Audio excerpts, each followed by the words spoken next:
Se um robô olhar para você e disser "eu estou com medo", isso prova que ele sente medo ou só prova que ele aprendeu a usar a palavra medo do jeito certo?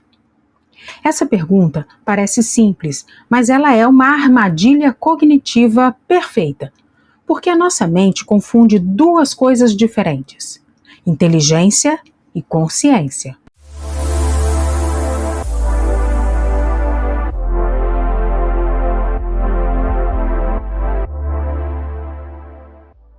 Inteligência, no sentido prático, é capacidade de aprender padrões, resolver problemas, planejar, tomar decisões e se adaptar.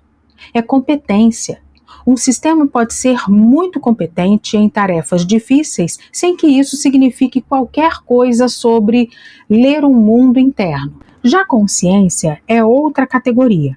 É o fato de existir experiência subjetiva, a sensação de que há algo acontecendo por dentro. É a diferença entre um termômetro registrar 38 graus centígrados e alguém sentir febre. A filosofia gosta de resumir isso com uma ideia famosa: existe algo que é ser um organismo por dentro. O filósofo Thomas Nagel popularizou esse jeito de falar ao perguntar o que é ser um morcego. Mesmo que a gente saiba tudo sobre o cérebro do morcego, ainda fica a pergunta: como é a experiência do morcego do ponto de vista do morcego? Isso é consciência. Não é só comportamento, é vivência. E por que a gente confunde tanto? Porque a linguagem humana é um disfarce poderoso. Quando algo usa eu, conta uma história, pede desculpas, faz piada e parece entender sentimentos. O nosso cérebro entra no modo atribuir mente. A gente antropomorfiza tudo. Carro que não quer pegar, computador teimoso, tomada com rostinho. Agora, imagine um sistema treinado especificamente para conversar como humano. Ele pode soar íntimo, sensível, até vulnerável. E isso não prova nada sobre experiência subjetiva. Prova que ele domina padrões de linguagem. Então vem a pergunta que todo mundo quer: como a ciência testa consciência? A resposta honesta é: não existe um teste único e universalmente aceito que resolva o problema filosófico inteiro. O que existe são estratégias científicas para estudar correlatos e níveis de consciência. A neurociência costuma buscar assinaturas no cérebro que mudam quando alguém está acordado, sonhando, anestesiado ou em estados alterados.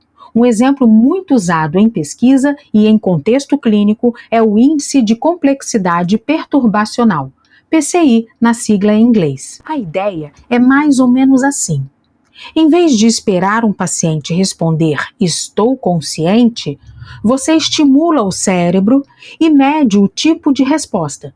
Se a resposta do cérebro é rica, integrada e complexa, isso tende a se associar com estados conscientes. Se é simples e fragmentada, tende a associar com estados não conscientes.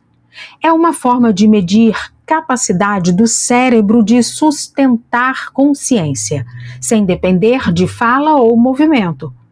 Não é mágica e não resolve filosofia, mas é uma régua útil. Agora, para explicar como consciência funciona, existem teorias concorrentes.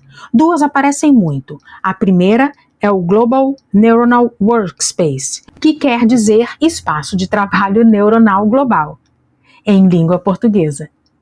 Em linguagem simples, um conteúdo se torna consciente quando ele ganha o palco e passa a ser compartilhado por várias partes do cérebro ao mesmo tempo: memória, linguagem, tomada de decisão. A teoria fala em uma espécie de ignição, uma ativação ampla e sustentada que torna aquela informação globalmente acessível. Em outras palavras, consciência seria menos sobre uma área específica do cérebro e mais sobre um modo de integração e acesso global. A segunda é a Integrated Information Theory, a teoria da informação integrada, associada ao trabalho de Giulio Tononi e colaboradores.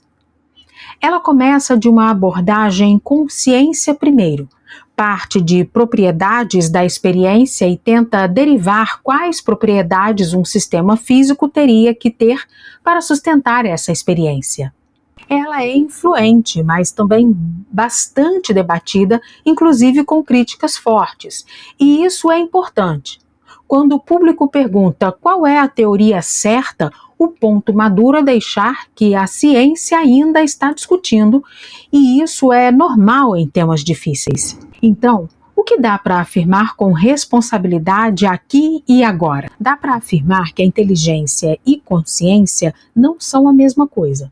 Uma IA pode ser muito capaz em tarefas complexas sem que isso signifique experiência subjetiva. E o fato de ela falar "eu sinto" não prova que ela sente, prova que ela aprendeu a descrever emoções como humanos descrevem.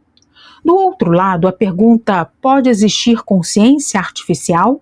continua em aberto. É uma hipótese séria, mas não um fato estabelecido. E aqui entra um detalhe decisivo para os próximos episódios.